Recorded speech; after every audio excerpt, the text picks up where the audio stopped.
In the previous videos we had talked about the beta oxidation of the fatty acids. So in this video we will talk about the formation of phosphate bonds and how many phosphate bonds were formed per fatty acid molecule oxidation. I had taken an example of the palmitic acid, which is 16 carbon saturated fatty acid. As you can see, I had mentioned here it would produce 8 acetyl coenzyme in 7 cycles upon complete oxidation. As I had mentioned in my previous videos, that in each cycle there results in a production of one FADH2 and one NADH2 molecule, which would produce overall 5 ATPs, 3 from NADH2 and 2 from FADH2. As there are 7 cycles, so 5 multiplied 7, it would become 35 ATPs. So up to now the products of the palmitic acid oxidation are 35 ATPs and 8 acetyl groups. These acetyl groups would enter the Krebs cycle, where further oxidation of acetyl groups would occur.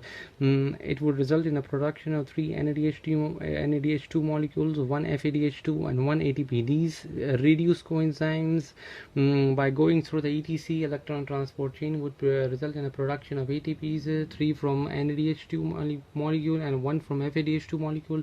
It would result in overall 12 ATP production by a single acetyl coenzyme molecule entering the Krebs cycle. As there were 8, so 12 multiply 8, it would become 96 ATPs would be produced by 8 acetyl groups entering the Krebs cycle, or per palmitic acid oxidation in the Krebs cycle. So 96 plus 35 would become 131. So we can say that a 1 palmitic acid upon complete oxidation produces 131 ATPs. This -2 shows that the 2 phosphate bonds were initially used in the activation of fatty acid required for oxidation. So net ATP would become 129. So this is the number of phosphate bond produced per oxidation of the fatty acid molecule. As in this case, I had taken the palmitic acid.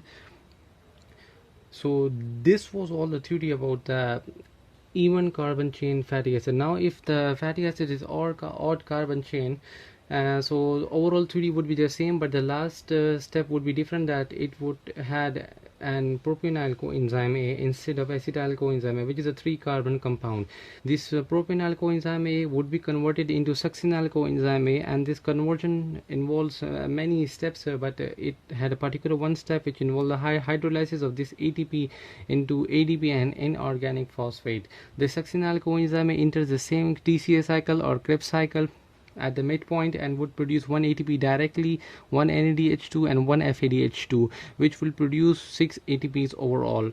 So we can say that 1 propionyl coenzyme A upon oxidation in the Krebs cycle produces 6 ATPs.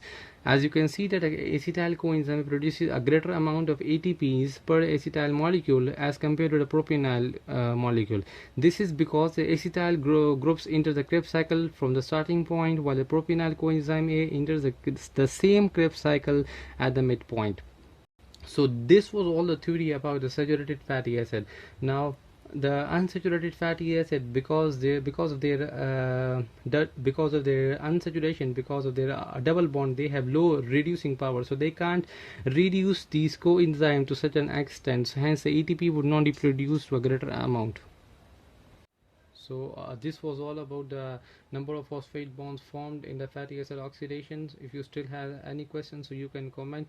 Join us on Facebook page. Stay healthy. Allah Hafiz.